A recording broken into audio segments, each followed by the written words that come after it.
Hello, and finally, welcome back to another episode of Sigdaddy's Wrestling Show. I'm your host, Skylar Sigdaddy Sigmund. Yes, it has been a while. It's been over 2 weeks since the last episode of Sigdaddy's Wrestling Show. But I am for sure glad to be back with you all. Looking forward to today's episode because it's a special subject. Very, very special subject. It's CM Punk's 434-day WWE title reign. We're going to talk all about it. The good, the bad, the impact he left during his reign as champion, and the after effects. It's going to be a fun subject, a lot of fun here on the show to discuss. And next week's episode, though, I'll be posting an episode coming up on Monday next week, and it'll be Kurt Angle, one of my favorites of all time, if not my favorite of all time. I've said it before, he is my favorite professional wrestler of all time. Kurt Angle, I'm going to be talking about his short-lived run as the Wrestling Machine. That should be a hell of a lot of fun next week. Make sure to stay tuned for that. Dropping next Monday on all podcasting platforms. But let's get into the topic of discussion here. CM Punk's 434-day title reign. I'm going to kind of take you back to before it happened. Talk about the during. And then eventually, I'll make my way to the end. Captain Obvious speaking here. But here we go. What initially really brought Punk into the forefront before his 434-day title reign was the Summer of Punk. And it really kicked off here with the pipe bomb promo, the infamous pipe bomb promo that he cut on the ramp after he costed Cena a win in a tables match against R-Truth on a Monday Night Raw on June 27th, 2011. This was a fourth wall breaking promo, and he wanted to talk about a lot of stuff that he wanted to get off his chest before he left the company in just 3 weeks' time. We all know he didn't leave, but he's talking about how he hates the idea that Cena's the best. But Punk believes he's the best in the world. He's been the best in the world since day one. But Cena is better than Punk at one thing. That is kissing Vince McMahon's ass. And he says he's as good as Hulk Hogan, but not better than The Rock. Because he believes Dwayne's a very good ass kicker, always was and still is. And he waves at the camera at one point during this, and he waves actually twice. And Punk he says he believes he's the best since day one. And Heyman, he saw something in him, saw something in Punk that no one else wanted to admit. Lesnar was a Heyman guy, Paul Heyman guy. He was gone at this point with the company. And Punk says he's a Paul Heyman guy also. But the difference between him and Brock was that he was going to leave with the WWE title. And he talks about how Vince McMahon's brass rings are completely imaginary, which this will leave an everlasting impact because there are so many guys you look at in WWE history that try to grab for that proverbial brass ring, and are never able to get it. They try their damnedest, they try their hardest, but they, for some reason, can't grab that proverbial brass ring. Man, I cannot speak English. But, yeah. And it's believable because there's guys. Christian was never able to really grab that ring. Zack Ryder never able to grab that ring while he was in the company, even though he was over like Rover at one point. There are multiple guys there. Rusev, that's one other one. That's another one. There's plenty other examples, but that's just to name a few. And it's true, though. Vince has his hand-picked guys, it seems like. But to continue with this promo, he proves it day in and day out, but he's mad that he's not featured on hardly anything, even the signature that starts Raw. And he's mad that Dwayne is in the main event because at this point in time, they already slated Dwayne and, The Rock and Cena as the main event of WrestleMania 28, and it made him sick. And he calls out the fans that are cheering for him, which is great because he points out a thing where they go out with those same cups they're drinking out of that don't have his face on it. They shove him in his face at the airport to sign him and then they eventually sell him on eBay because they can't get a real job. And then he talks about how he's going to leave WWE with the title and maybe go defend it in New Japan or Ring of Honor. Maybe go back to Ring of Honor. Also says hi to Colt Cabana, who'd been fired. And he talks about how the wheel is going to keep turning once Vince McMahon is gone. Well, once he leaves, I mean. Once not Vince McMahon, but CM Punk leaves the company. McMahon is a millionaire who should be a billionaire. And the reason why is that he surrounds himself with glad-handing douchebag yes men like John Laurinaitis. Which is, it's true. The wheel keeps turning with WWE. They try to make it that nobody's bigger than the company. Like you look at The Rock. The Rock became bigger than the WWE. Vince doesn't want that, I don't think. I don't know. But I get the feeling that Vince doesn't want his superstars to become bigger than WWE. And that's the reason why so many of them, I don't know, don't break out. Because you don't see very many wrestlers breaking into Hollywood. Really, you don't. You've seen The Rock. Cena is starting to. Austin never really did all that much, but he's very successful with his podcasting and everything. But no, he doesn't want anyone to be bigger than the WWE brand. He just won't let that ever happen. And Punk also says this, back to the promo, he likes to think that the fact that this company will be a better place once Vince McMahon is dead, but it won't be. It will be taken over by his idiotic daughter and doofus son-in-law and the rest of his stupid family. And then he gets cut off after that, pretty much. Great promo, groundbreaking promo, because it's like, whoa. Was that a shoot? Or was that real? Was that a shoot, or was that done and was that all scripted? It wasn't scripted, I'm pretty sure. It doesn't feel like that. That promo was not scripted at all. But no, was he shooting from the hip there? Yeah, I think he was. I really think he was. But it could have been done in kayfabe as well. But it was like, oh my gosh. Man, was that a great promo. It's still played today. People still look back at that pipe bomb promo and it has a huge impact. But moving on. We got to get into the meat of things here sometime soon. But 7/17/2011, July 17th, Punk would then defeat Cena for the WWE Championship in his last match in the company, which ended up being voted PWI, Pro Wrestling Illustrated's Match of the Year. It is a match that you do need to check out. If you haven't already, it is a fantastic match, great storytelling. The environment is just fantastic as well. In Chicago, CM Punk's hometown. This actually earned a 5-star rating from Dave Meltzer's Wrestling Observer newsletter. Which, before that point in 2011, it was the first WWE match to earn that 5-star rating since the Bret Hart Stone Cold Steve Austin submission match at WrestleMania 13. That was 14 years prior. That is insane. And honestly, that is the last WWE main roster match, if I remember correctly, to get 5 stars. So they haven't had one in a decade. After that, July 25th. So CM Punk's gone for about a week or so.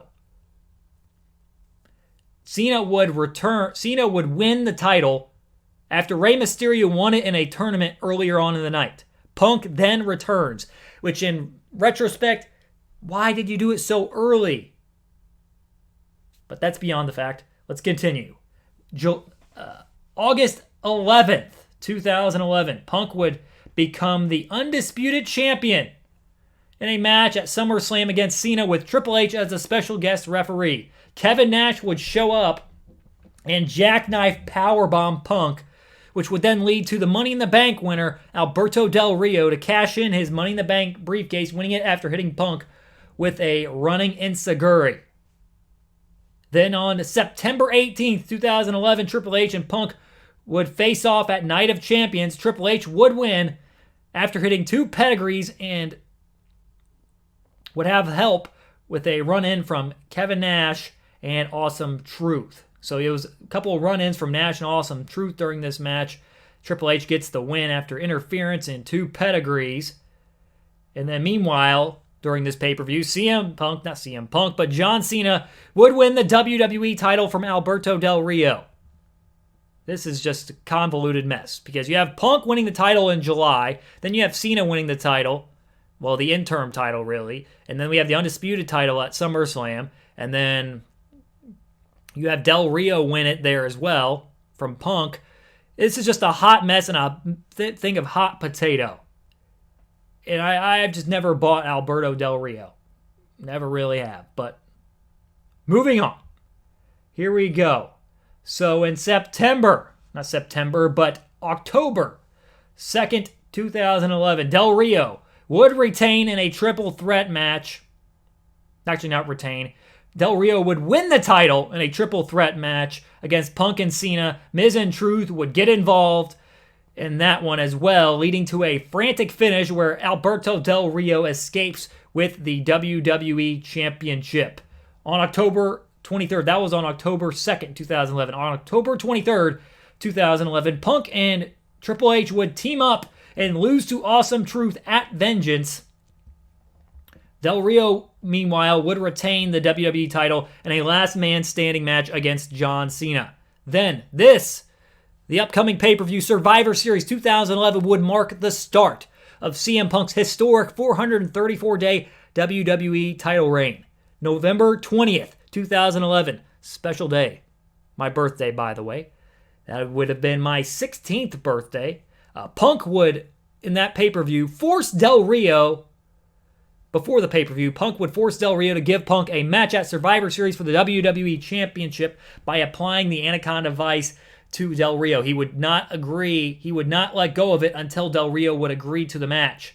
And the cool thing about this Del Rio Punk match at Survivor Series 2011, Punk would get, at that time, Alberto Del Rio had his guest ring announcer, Ricardo Rodriguez, but Punk got himself one better. This one was at Madison Square Garden. Punk would get the legend himself, the great Howard Finkel, to announce him out in Madison Square Garden. This didn't main event the pay-per-view, as this show was main evented by John Cena and The Rock taking on Awesome Truth. Yes, this would be the start of many main events where CM Punk wasn't featured. But Punk would win that. Punk would win the WWE Championship in a really good match at Survivor Series that year against Alberto Del Rio. He'd win it after applying the Anaconda Vice, forcing Del Rio to tap out. He scratched and clawed at Punk, and Del Rio tapped out. Punk, during his WWE title reign, he had some of the best matches. We'll talk about them here momentarily. Some of the best matches on each card. Then the next month at TLC, during the start of his reign, December 11th, 2011, Punk would retain the WWE title in the main event of the show. Very, very seldom thing we saw with Punk's WWE title reign. It was a triple threat TLC match where Punk would defeat Miz and Del Rio. And there was involvement with handcuffs, and it was a good TLC match. Not like the greatest TLC match you'll ever see, but it was definitely an entertaining one nonetheless. Following that, at the Royal Rumble 2012, of course, normally the Royal Rumble main events the show, so Punk did not main event there. Punk would retain the WWE Championship against Dolph Ziggler in a match with John Laurinaitis as an enforcer at ringside. This was during the time where People Power was beginning. Not a good time during Raw. Not a good time in WWE history. But this match was the prior to the main event where Sheamus would end up winning the Royal Rumble. This also marked the return of Chris Jericho at this Royal Rumble, which would eventually set up the WrestleMania angle between the two. But prior to that would be the Elimination Chamber pay-per-view on February 19th, 2012. CM Punk would retain the WWE title in the opener by defeating Jericho, Ziggler, Kofi, R-Truth, and Miz in an Elimination Chamber match. The main event of this show, just to give you an idea, Kane and John Cena in an ambulance match. Really? Really? They felt that Cena was the most reliable star at that point. They didn't trust CM Punk yet, which proved they didn't really ever trust CM Punk during this WWE title reign. But after that, at WrestleMania on April 1st, 2012, Punk would retain the WWE Championship against Jericho in the semi-main, defeating him with an Anaconda Vice in a very, very good match. It was a very good match. That WrestleMania 28 had some pretty darn good matches. The end of an era, Hell in a Cell, between Triple H and The Undertaker, special guest refereed by Shawn Michaels. The Rock and John Cena, which main evented that show, which really it really had to main event that show. That's the understandable part of that WrestleMania was Rock and Cena. Nothing's going to follow that because it's in Miami. It's in Rock's hometown. You can't really do that. You can't really have Punk and Jericho go on last because really nothing can follow Rock versus Cena. But it was a very solid match. Jericho was trying to capitalize off of Punk's family issues. His dad was an alcoholic. His sister apparently had substance abuse issues. So Punk in this match, he couldn't get disqualified or counted out in order to retain, but it was a really good match. Ended up getting 3 3/4 stars in the Observer from Dave Meltzer. And then the follow-up to that, Punk and Jericho would once again fight on April 29th, 2012 at Extreme Rules in a WWE Championship rematch, which was a Chicago street fight. This was the 7th match of the show. The main event of that one was Cena defeating a returning Brock Lesnar in an Extreme Rules match, a brutal Extreme Rules match at that. But this Jericho Punk match was a good brawl. I enjoyed it. I watched multiple matches from this WWE title reign, and Punk he had a good match with mostly everybody. Pretty much everybody. Everybody he wrestled during this reign, he had a good match with. Other than maybe one person. But then after that, we had Daniel Bryan taking on CM Punk at Over the Limit, not September, but May 20th, 2012. Apparently, Daniel Bryan broke things off with AJ Lee prior to this, and it seemed like she had eyes for CM Punk, which in retrospect was a sign of things to come for the two, because they are married now, CM Punk and AJ Lee. But then after that, and during that pay-per-view, Punk would retain, defeating Bryan in the 8th match on the show.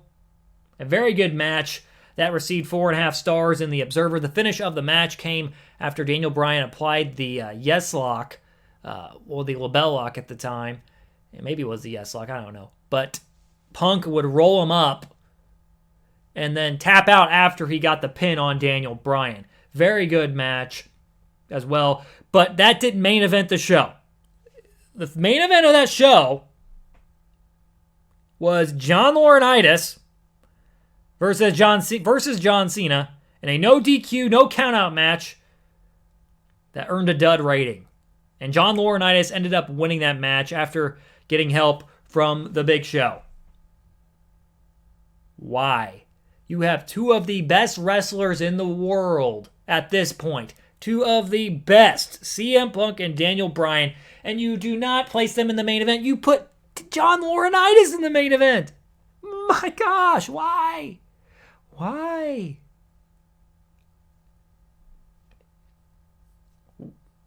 Okay, moving on. June 17th, 2012, CM Punk would defeat Daniel Bryan and Kane in a triple threat match in the 8th match on the card at No Way Out. John Cena would main event once again and defeat the Big Show in a steel cage match where if Cena lost, he was fired. But if Big Show lost, John Laurinaitis was fired as well. Still, we have Cena main eventing pretty much every pay-per-view in some way, shape, or form. They don't believe in CM Punk. This seems like a recurring theme with WWE with their champions. You look at AJ Styles. He had that long reign as WWE Champion. He had a whole year reign where he won it at Survivor Series. Not Survivor Series, but prior to Survivor Series 17. Yeah, it was 2017. And he holds the title until SummerSlam, but near Survivor Series 2018. He didn't have hardly any main events, it seemed like, during his WWE title run. It's the same for CM Punk here, just about 6-7 years earlier. But next pay-per-view would be July 15th, 2012, where Punk would retain the title against Daniel Bryan in a no DQ match where AJ Lee was the special guest referee. This match earned 4.25 stars from Meltzer, and it was the 5th match on the card, so middle of the card here. Cena once again would main event in a Money in the Bank ladder match where Cena would win the briefcase, taking on the likes of Jericho, Kane, Big Show, and Miz. They just had no belief in him, it seemed like, because they had Cena main eventing pretty much every single pay-per-view that year. Nothing against John Cena. He has been the WWE's go-to guy at that point for 7 years. It's what they trusted. It's what they felt comfortable with. But you sometimes got to get out of your comfort zone with things and try something new. But after that Money in the Bank briefcase winning was pretty much all for naught. Because on Raw 1000, July 23rd, 2012, Cena would cash in Money in the Bank, but would fall after Big Show broke up an STF, and that resulted in the DQ. So what was the whole point of Cena winning the Money in the Bank briefcase in the first place? We found out here. I don't know if we really found out here or not, because afterward, Show would continue to attack Cena after the DQ. We'd have Rock show up. This was just all a setup for The Rock to come in and save CM Punk. Punk lets this happen. Punk lets Cena get beat up after the bell. Rock makes the run in. Punk leaves the ring. Rock with the rights and then the spine buster to Show. Rock goes for the people's elbow. Punk decks Rock with a clothesline. And then mocks the Rock Bottom's rock bottom setup. Hits him with the GTS, solidifying the heel turn for CM Punk. So, about 8 months into his title reign, they decided to turn CM Punk heel. Which I think was the right move. I think it was the right move. On August 19th, 2012, SummerSlam, Punk was able to retain after Cena hits an FU on Big Show and throws him out.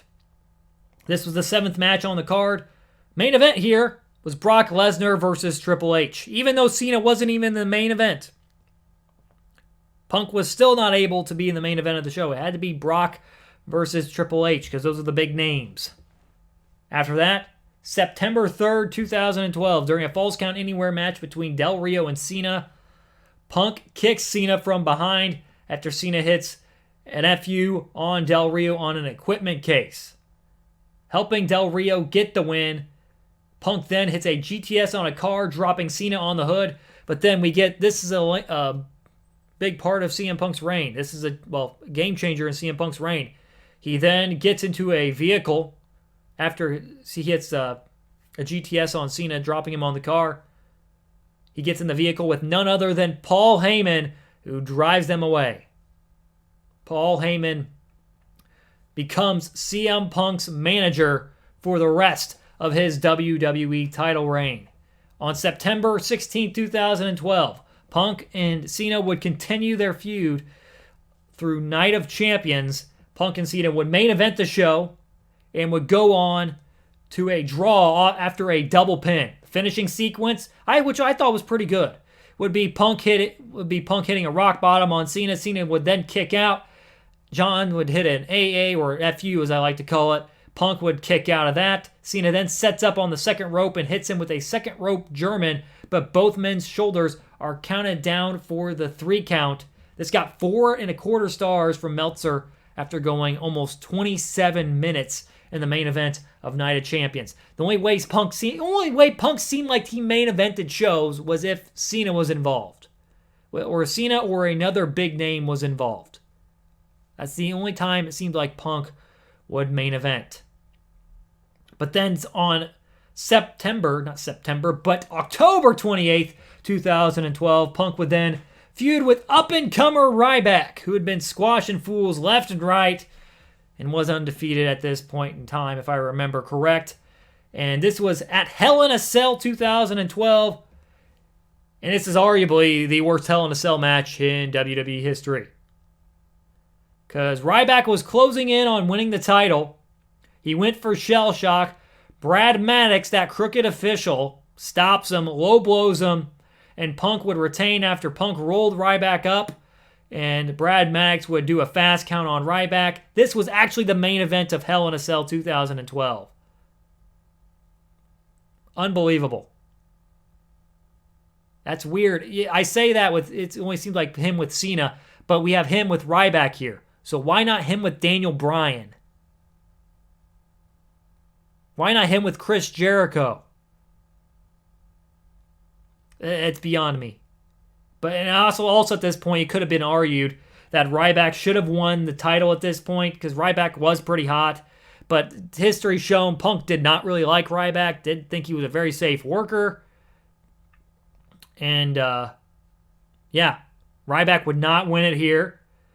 And it would be the lowest rated match star-wise, in the reign of CM Punk. 1.5 stars from Dave Meltzer. Terrible. The next match would be better, though. It would earn, I think, a 3-star rating in the Observer. Survivor Series 2012. November 18th, 2012. This is a special day in WWE history. It took place in Indianapolis. This would mark the debut of The Shield. Roman Reigns, Dean Ambrose, and Seth Rollins. Ryback would be closing in on the title after hitting a shell shock on Cena. And The Shield would then jump into the ring, jump Ryback, and would proceed to triple powerbomb Ryback through the table, the announce table. Punk would then roll over and cover Cena to retain. This was the main event of Survivor Series 2012, a memorable moment to close out the show with those 3 debuting, and they would help CM Punk a couple more times during his WWE title reign. On December 4th, 2012, Punk would have to undergo surgery on a partially torn meniscus. This ultimately removed him from his one-on-one title match at TLC. So this is like the only pay-per-view he missed during his long WWE title reign. But a day after this surgery, Punk would become the longest reigning WWE champion in the past 25 years at 381 days. That's surpassed John Cena's 380-day reign from September 2006 through September 2007. And Punk would then wrestle again, retain his WWE title in a TLC match on Raw against Ryback, where he won with the help of The Shield. On January 27th, 2013, this is the day that CM Punk's long and illustrious title reign would end. His storied title reign would end At the Royal Rumble 2013, Punk faced off against The Rock. And if Mr. McMahon put into place this fact that if the Shield got involved, Punk would be stripped of the WWE title, and it would be awarded to The Rock. And this main evented the 2013 Royal Rumble. Cena won the Royal Rumble earlier on in the show. And during the closing moments of this match, the Shield did get involved. The Rock, he got triple powerbombed that week on Raw. And Shield was apparently banned from ringside, like I said earlier. Rock, at one point during this match, goes for the people's elbow. The lights go out. No one can see the Shield except maybe the commentators. The Shield triple powerbomb Rock through the announce table. The ref couldn't see it. Referee Mike Chioda. Punk rolls him back into the ring. Pins Rock. 1, 2, 3. Punk celebrates. Throws Rock out of the ring.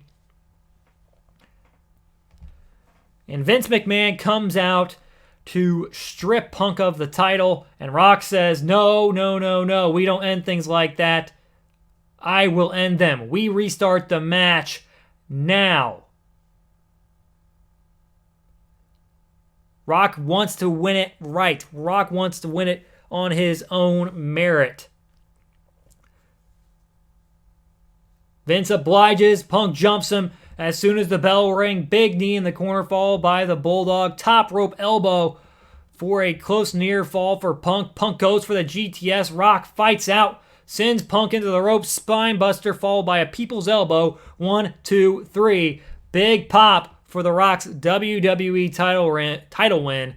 And that marks the end of CM Punk's historic 434-day WWE title reign, apparently the 6th longest in history at that point.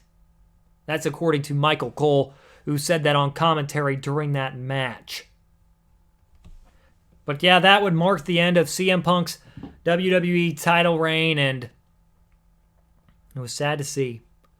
After that, we get the next pay-per-view at Elimination Chamber 2011, not 2011, but 2013. Rock would retain in the rematch against CM Punk there, which ended up leading to the Rock John Cena rematch at WrestleMania 29, where Cena would win the WWE title. Punk would end up getting a pretty good match. He got The Undertaker. He lost in a streak match against The Undertaker at WrestleMania 29. But Punk would have liked to have been in the main event. And apparently, during this time, we learned actually later on, The Rock, he revealed this in an interview while he was on the set for Jumanji back in 2016, that he was not supposed to win the title at the Rumble. He was supposed to win the title at the Chamber, which would have actually made a whole lot of sense, because that would have inserted CM Punk into the title picture at WrestleMania 29. That would have made it a triple threat match. CM Punk wanted a triple threat match at WrestleMania 29. That would have been a great match. CM Punk, John Cena, and The Rock. Those are the three that, well, at least Punk had been carrying the company along with Cena for the past year, while The Rock was in the picture somewhat, not prominently all the time, but he was in the picture. But it would have been a hell of a match, a hell of a main event. Would have been a lot better received. The Rock agrees with that, if Punk would have been involved in the match at WrestleMania 29. But that's history. And history has shown that they wanted to go The Rock and CM Punk. Not The Rock and CM Punk, but The Rock and John Cena. It did a good buy rate, but it didn't really resonate with fans all that much. But let's look at something here. During the title reign, CM Punk only main evented 5 pay-per-views. That's the bad. He only main evented 5 pay-per-views during his WWE title reign. It seems like Vince McMahon with certain guys, he does not believe that they're main eventers. Like, even the guy has the most prestigious title in the company, he doesn't believe he's a main eventer. It seems like that with AJ Styles. Even though AJ Styles could put on a good match every single time, puts on a good match pretty much every single time, he has a hard time having bad matches. CM Punk is in that same league. He was in that same league. He had a hard time having bad matches. He was in 5 main events. TLC 2011, which was first month as champion. He had this title for 14 months, and he only headlined 5 pay-per-views. Head scratching, right? Night of Champions 2012. He wouldn't main event another pay-per-view for 10 months. For 10 months. Almost. Because that was December 2011. He would not main event. It was 9 months. September 2012. And then he would main event another one. He would main event 3 straight pay-per-views. Night of Champions, Hell in a Cell, and Survivor Series that year. And then the Royal Rumble 2013 with The Rock. That's just, I don't know. But really, you look at CM Punk's impact as WWE Champion. He was great. He cut so many memorable promos, created so many memorable moments during his time as WWE Champion. That heel turn on The Rock, very memorable. He had memorable matches with multiple guys. This is the good stuff we're getting to. The good stuff. Daniel Bryan, he had good matches with him. He had good matches with Chris Jericho. Like I said, he had good matches with about everybody. He had a really good match with The Rock at the Royal Rumble in 2013 in his final title defense. Good matches with Cena. The guy could wrestle. The guy was a great wrestler, great entertainer. He had all the intangibles you wanted as a main eventer, but yet they still didn't want to put him in the main event. It's just beyond me. And that's why I think why certain people get frustrated with Vince McMahon not just pushing the guys he wants to push, not the guys that can do it all. Like Big E, he's starting to get there. But it's been a long time coming. He's getting there. He can cut a promo. He can be serious. He can be goofy. He can do comedy. He can do about everything you want as a world champion. But yet we still kind of push the same people down the fans' throats. You want to push your guys, not the guys that organically get over with the fans. That's kind of WWE's logic with things. CM Punk, at this point, best promo guy there. Best wrestler. He had the best in the world moniker. He lived by it. He proved that day in and day out as champion. Really, he did. You can't deny it at that point. He was the man. But the WWE at that point didn't want to push him as the man. They had to push Cena as the man. And at one point, you look at this, CM Punk outsold Cena in merch in 2011. CM Punk did not outsell Cena in any other year after that. And Conan, former WCW wrestler, on MS Del Rio, talked about why CM Punk never outsold Cena in merchandise after 2011. Because, and here's the quote, when CM Punk was red hot and started to outsell John Cena merchandise, I know people that work in the company in the merchandise department. I know people that work the arenas and sell the merchandise.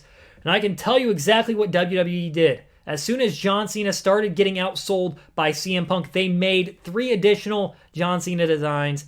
They refused to make a second CM Punk design, and they started undershipping the CM Punk design on purpose. For every CM Punk shirt they would ship to the arena, they would triple John Cena shirts, and they would do 3 John Cena designs. So every 10 shirts in the arena, if 9 are Cena, only 1 is Punk. Punk is going to sell out right away because they didn't send enough.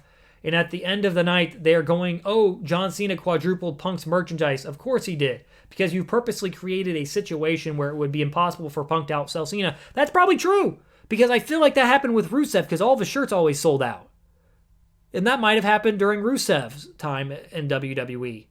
It's just they want to push the narrative that, oh, their guy is doing the best in merch even though we're not giving them as many shirts as our other guy. That's really selling them well. They want to make sure Cena is still the top guy and not let Punk take over as the top guy. Because he's kind of some outlaw a little bit. He was a little bit of an outlaw. But whatever. Just want to look at also CM Punk's time as WWE Champion. So we look at the pay-per-view buy rates from 2011, kind of a little bit prior to his reign, in the early months of his reign. On that year in 2011, prior to his reign, most of the pay-per-views, 3.681 million buys.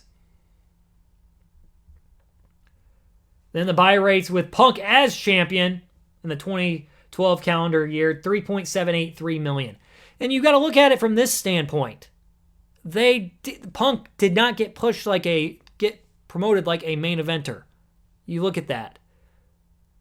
He was not main eventing pay-per-views. It was mostly Cena.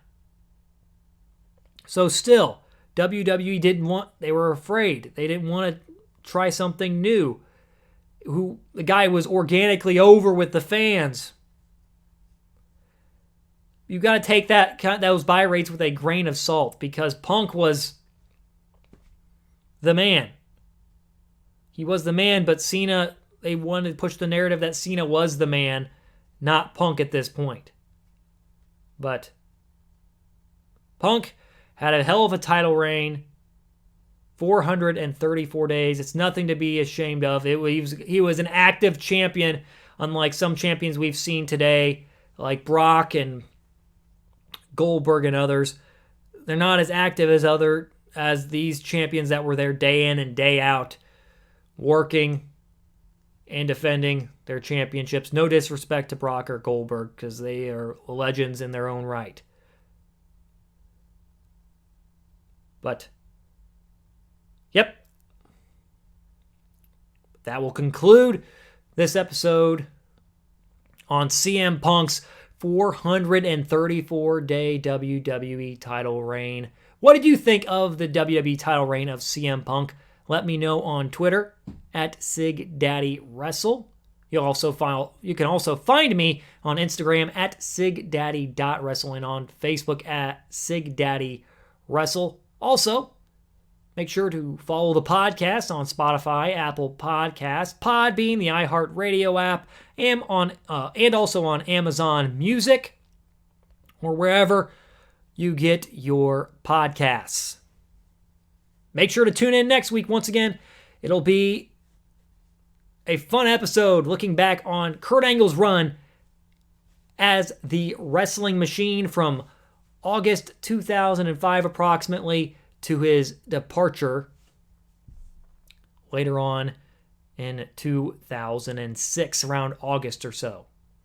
Until next time, this is Skylar Sigdaddy Sigmund saying thanks for listening, and so long, everybody.